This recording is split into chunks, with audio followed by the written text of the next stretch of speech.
What you do is mostly determined by what you think about you. What you do is mostly determined by what you think about you. But that's not why you think you do what you do. You tend to think that you weigh the pros and cons of things, or you think, I just do whatever makes me happy, or I do what a good person would do. I'm trying to do what would be the right thing to do. That's why you think you do what you do. But what you do is determined by what you think about you. And what you think about you, it probably isn't true. I can remember as a kid being taught in school about the food groups, and they'd tell us, you have to eat from all the food groups because you are what you eat, which is why mostly I'm bacon and hamburger. But I've learned over my life that I'm not really what I eat, that really more I'm what I think about me, that you are what you think about you. It's our self-perceived reality. Now, that may not be entirely true of everything about you, but primarily, you are what you think about you. We live in this reality that is, it's why I do what I do. What I think about me determines what I do. It's what you think about you that determines what you do. I'll show you a place where the Bible talks about this. This is in an older part of the Bible from a book called Proverbs. The writer of Proverbs is just writing wisdom statements, and he says, "For as he thinks within himself, so is he." All he's saying is, what you do is determined by what you think about you. But the truth is, even if you don't believe the Bible, even if you're skeptical about some of the things in it and you don't think it's absolutely true about everything, social scientists who study why people do what they do, they've come to this same conclusion, that why is it that some people will spend more money on a hot dog? Come on, it's a hot dog. They'll buy expensive hot dogs and cheap gas. Why is that? Why is it that some people vote Republican and other people vote Democratic? Why is it that some of you, when you go to social functions, you feel like you have to dress a little bit nicer than everybody else, or some of you feel like you need to dress just a little bit worse? Why is it that some of you feel like when you go into a place, you have to be the one that's talking to everybody, and others of you feel like, I have to be the one that everybody comes to? Why do you what you do?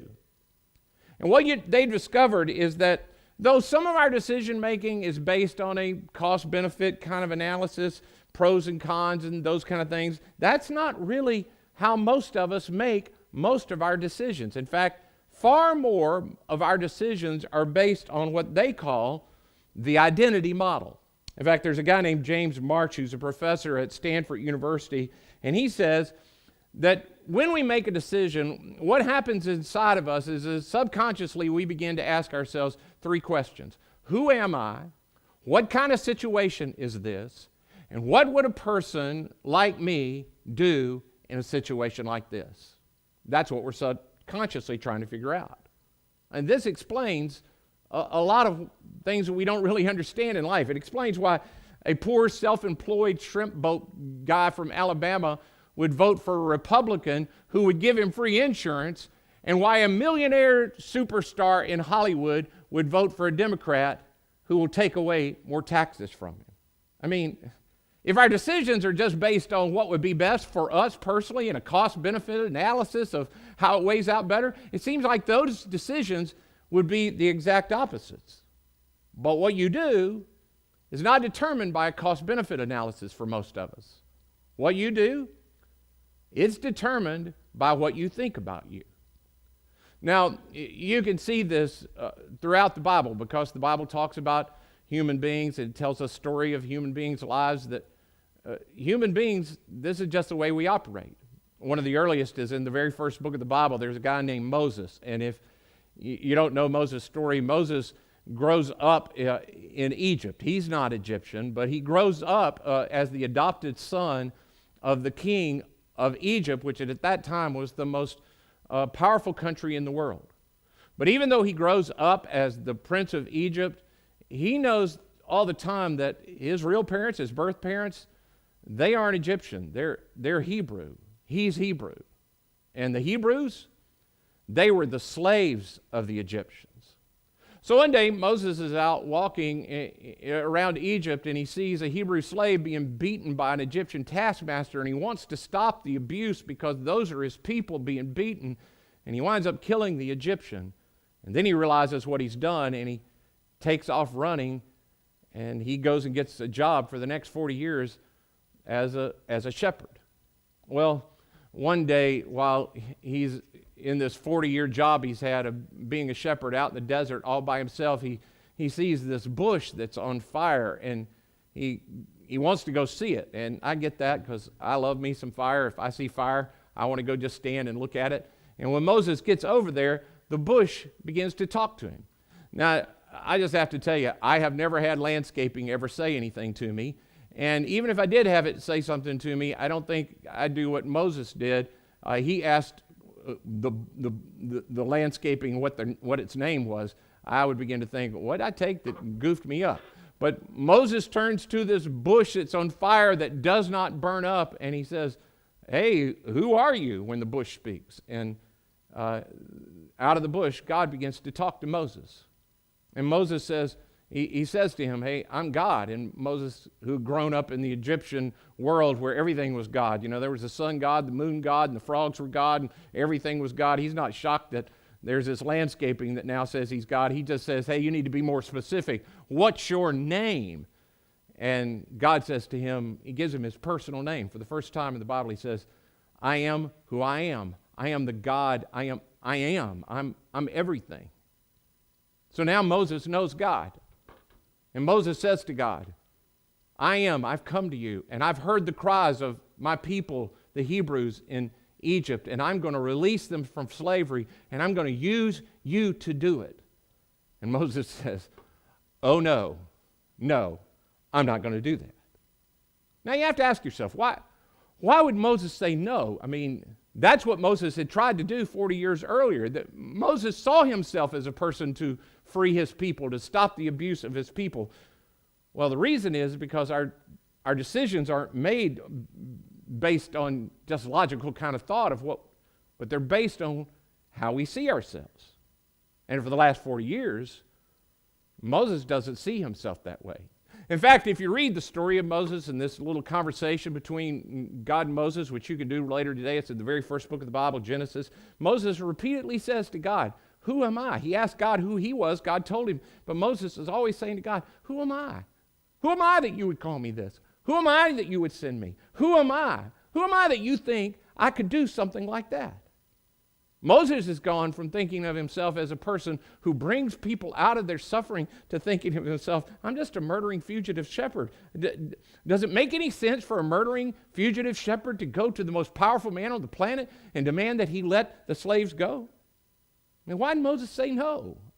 Well, because what you do is determined by what you think about you. I mean, he should have said yes, because he's the only person on the planet that now has heard the personal name of God. He knows God. But the problem is not that Moses doesn't know that God is with him. The problem is Moses doesn't know himself.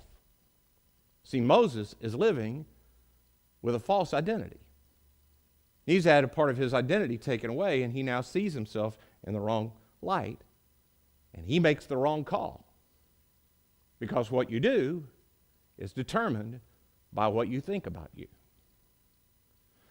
Are you starting to see yet how important what I'm talking to you about is? I mean, this is completely life-changing for us if we can really get it into us. This explains why you do what you do and why you can't stop doing some of the things that you want to stop doing. I mean, most of us, our attempts at personal transformation, they sort of go like this. We make a decision. We weigh it out, and we see that some things in our lives aren't great for us, and we say, on January 1st, I'm going to stop smoking. And maybe you do for a little while, but it doesn't last. Or you say to yourself, my problem is I always date men who are mean to me, so I'm not going to date any more men who are mean to me. Or you say, I'm not going to date anybody anymore. Does it last? Not generally. Not for very long. And it's not because you suddenly thought, oh, it's good for me again. It's because what you do is determined by what you think about you. So we make a commitment, but the problem is our everyday decisions aren't made We made the commitment based on cost-benefit analysis, but our everyday decisions to follow through on that commitment, they aren't made that way. They're made out of our identity. We make our decisions based on what we think about ourselves. And it doesn't change just that easily. Eventually, you go back to doing the same thing you did because that's the way you see yourself. And if you really want to make change, you got to change the way you see yourself. The problem is, you and I, we have an identity crisis. You aren't who you think you are. You may have some things that you want to change, but those things, they don't define you. You may even know God, but you don't know yourself. And your problem is you've had your identity stolen, and now you live in an identity crisis. You have this false identity. Now, if that's true, and I get that maybe you're not yet buying that as true, but just go with me. But if that's true, the question is, how did I get this false identity? How does this happen to a person? See, we like to think that we're self-made, and we like to think that it's all decisions and that they come about in this cost-benefit analysis kind of thing, and we just make decisions, especially in the USA. I mean, we just think, hey, this is a land opportunity. Anybody can become anything they want to be, and I just have to make the right decisions. And I decided who I am. But the truth is, our identities, they're largely based on outside information that was given to us about ourselves by other people. We're a mixture of the messages that we have received in this life about ourselves. So what we believe about ourselves is based on what we've been told about ourselves. And what we get told about ourselves, I'm not even saying it's bad intentions on people's part, it often isn't completely true. And then we base our identity on something, and we aren't who we really think we are. Now, we don't necessarily even ever take the message and say it out loud. That's what we do. But what we do is we tend to receive messages from other people. And what we tend to do that impress the messages on us is if they come from people who we think are really credible sources, like parents or grandparents or teachers or coaches, or even if it was somebody who was very popular in school and everybody liked him, but for whatever reason he bullied you and he called you names because you saw him as a credible source, you begin to take those messages that people have told you about them and you impress them on yourself. You begin to see yourself that way. They become the mirror that you see yourself through. And if you hear that message early in life, and you hear it often enough in life, it gets really deep into you. And your identity begins to be changed. See, first, there's this early information factor. If you receive early information from people, again, especially from people who you knew should be credible sources for you, there's a really good chance that they begin to mold your identity of who you think you are. You may not be able to see it real clearly in yourself, but I guarantee you've seen this false identity that somebody gave somebody else. You know people in your life. Like, for instance, I have a person in my life who has multiple higher degrees, lots of letters after the name, really, really smart person. But early in life, she was told that she wasn't that smart and that she wasn't that quick. And so, in spite of the evidence that she's really, really smart because her parents told her that she had a hard time getting things, she repeatedly says to people around her, I'm just not that smart. I don't really understand things that quick, in spite of all the evidence, in spite of everything that's going on. Or you may know somebody like I do who's a very successful business owner, and they started a whole company by themselves, and they employ dozens and dozens of people. They have lots of money flowing through their hands, and they are very successful. The evidence clearly shows it. Yet they clearly see themselves as not being successful. You know why? Because their dad told them early on, you're never going to make anything out of yourself. And the business that you're trying to start, it's a huge mistake, and it's going to ruin your life. Now, obviously, the danger is that early information, it's not always even complete information. But we think if it comes from a reliable person and they give us early information, we begin to let it change our identity. And then there's the thing about this information that comes to us often. What I want to do is I want to do at this point a little audience participation. And what I mean by that is I need you to do this out loud with me. And it really is better if you'll do it out loud with me. So are you in? Will you do this out loud with me? That means you need to say something. Hey, Ashley Park, all of you sitting there in those chairs and it's dark and you don't think anybody could see you, I need to know, are you in? Will you do this out loud? Okay, you going to do it out loud? All right, here's what I want to ask you to do. I want you to say the word yoke, Y-O-K-E. I want you to say it out loud with me 10 times. Yoke, yoke, yoke, yoke, yoke, yoke, yoke, yoke, yoke, yoke. The white of the egg is what is that? You just said yoke. Why is that? Well, that's called marketing. That's just marketing right there. Marketing knows if they can give us a message and they can give it to us often, it gets impressed somewhere in us. I'll give you another example of this. I'm going to start to say something out loud, and if you're my age or you're younger, maybe down to even your late 30s, you're going to know this. At the moment you begin to know what I'm doing, I want you to begin to do it with me. So here we go. Are you ready? Going to do it out loud? Here we go. 2 all beef patty special, pickles on a sesame seed bun. All right. What is that? I mean, all the young people, all of those you're younger go, what the heck just happened? Well, that's a McDonald's commercial from 1975. I was 16 in 1975. It's been many years since that commercial ever even played. But because they played it often and we heard it often, it got impressed in us, and many of us, we know how to do that just by heart. When you get a message that's said to you often and it's said early, that becomes this toxic cocktail that gets really deeply impressed deep in your soul. We call this series Identity Theft because that's what's happened to many of us. We've been lied to. And it's not necessarily that this person who lied to you is some evil monster who wanted to ruin your life and they wanted to shape you or even wanted to control you. Maybe that's true, but for most of us, that's not true at all. They're just another imperfect person that was trying to do the best they can. But at the same time, the words they said to us early and often, they weren't right. Their best wasn't good enough. And what they told you about you, it wasn't even true. It led you to a place where now what you do is primarily shaped by what you think about you, and what you think about you, it isn't even true.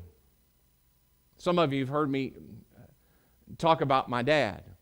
My dad was this bigger-than-life character, and for me particularly, he was like the sun, moon, and stars in my life. I mean, from the moment I was potty trained and he didn't have to deal with diapers, which I don't know, maybe, I don't know when that happened, but probably 3, maybe.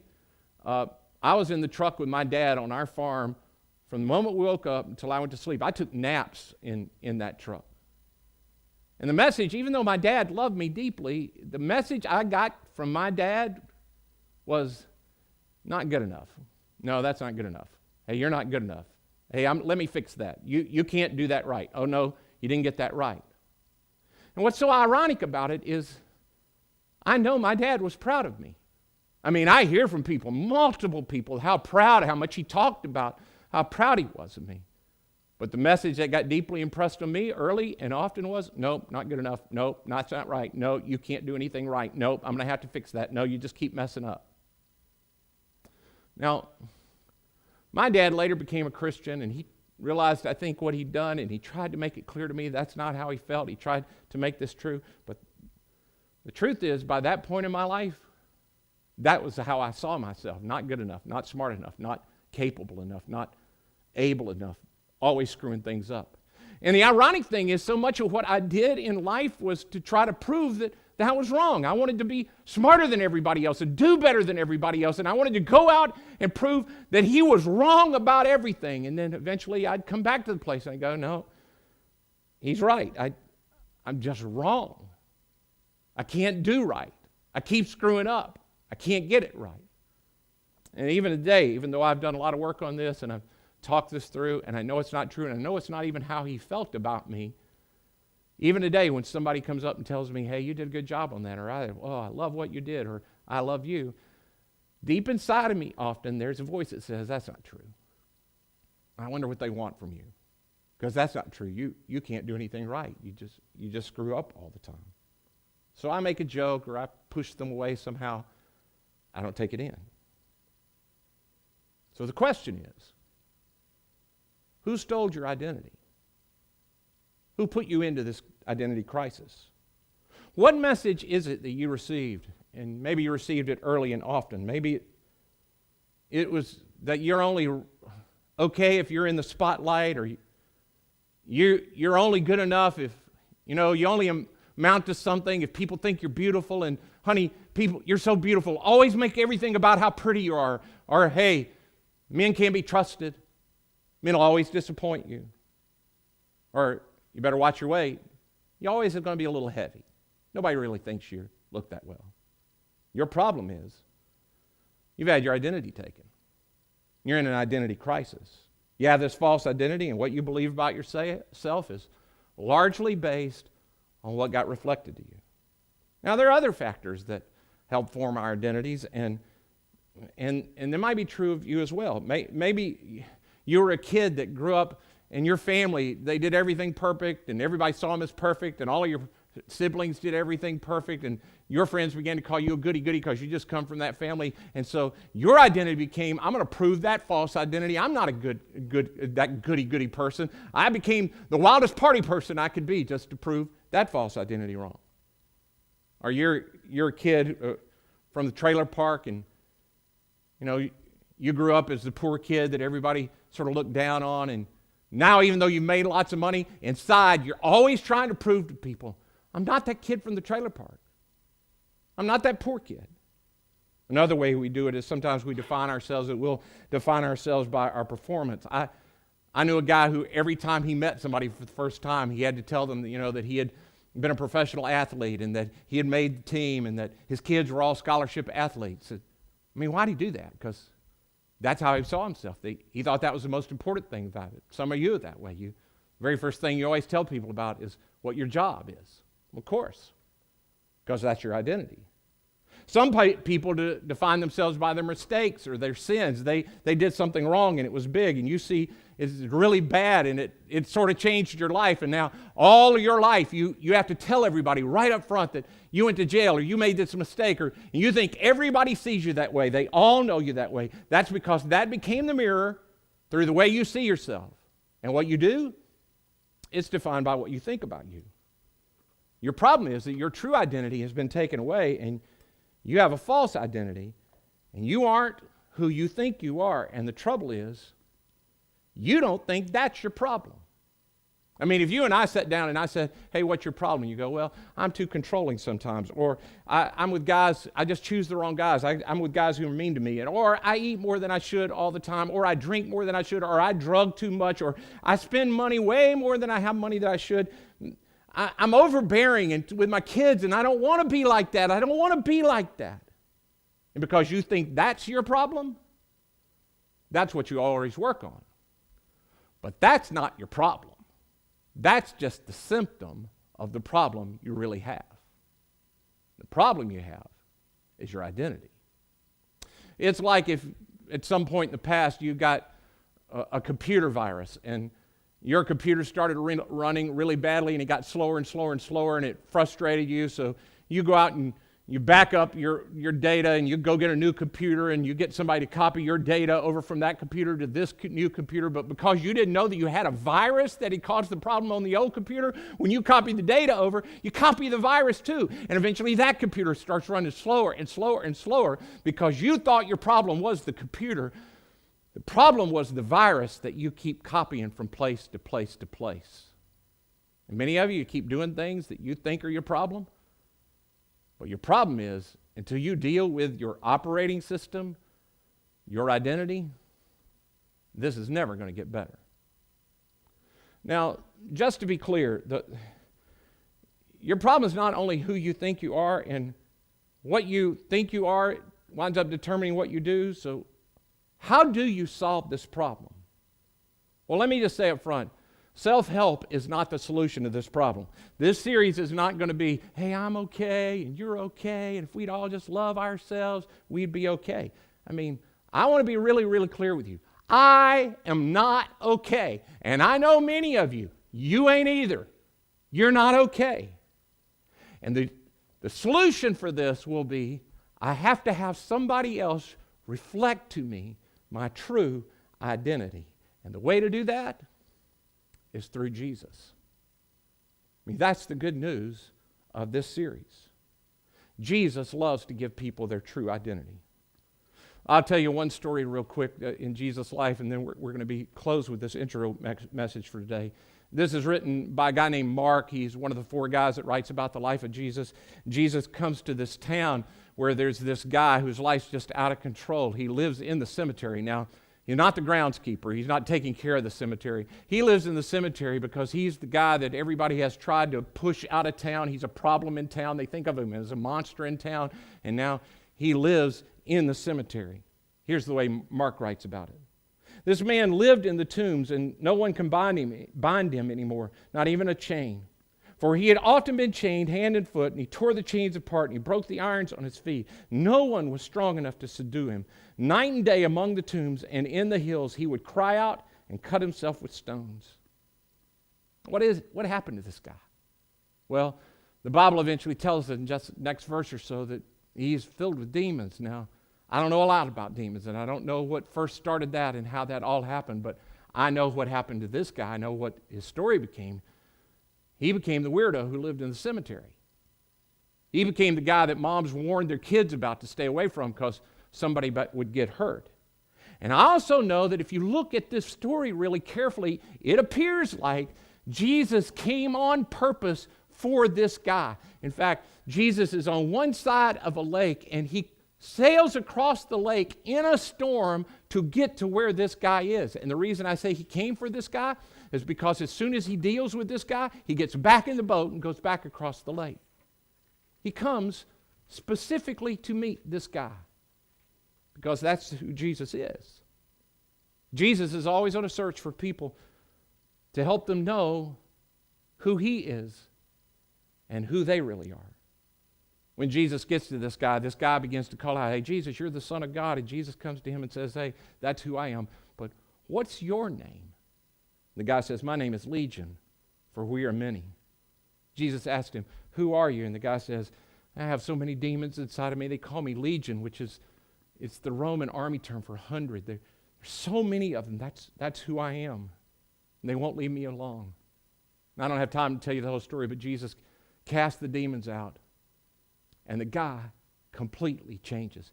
In fact, the end of the story is the guy runs into town and people don't even recognize him. They cannot believe he's the same guy. But because Jesus changed his identity from Legion and gave him his true identity, who he really was, all the things that push people away, that changed too. That's what Jesus wants to do in your life. And that's what we're going to try to do in this series. We're going to ask him to show us our true identity and to help us get it deep inside. And if we allow him to do that, that will change everything. But before we can have that happen, he's going to have to help us remove some of the false identities that we have had that are deep inside of us. Before we can apply the truth of who we really are, he's going to have to show us what we've gotten wrong. And we're going to allow him to do that starting next week. I hope you'll be here. This week, as a next step, on the back of your card, I've listed out a couple for you. I'm going to ask you to take a risk, and here's what I'm going to ask you to do. Even if you're not a praying person, I'm going to ask you, would you take a chance and would you just ask God to reveal to you what it is about your identity that you need to see? Are there problems that you think are the real problems, but they're really just symptoms of you living out a false identity? Will you allow God to begin to reveal the lies to you of what are causing you to do what you don't want to do so that he can begin to give you a new identity? And then will you decide to come back and hear about your true identity? I hope you will. Let me pray for us. Father in heaven, I'm thankful for your Son, Jesus, whose desire is to set us free, to show us who we really are, who you created us to be. I pray that you will help us to be willing to allow you to reveal that to us. In Jesus' name I pray. Amen.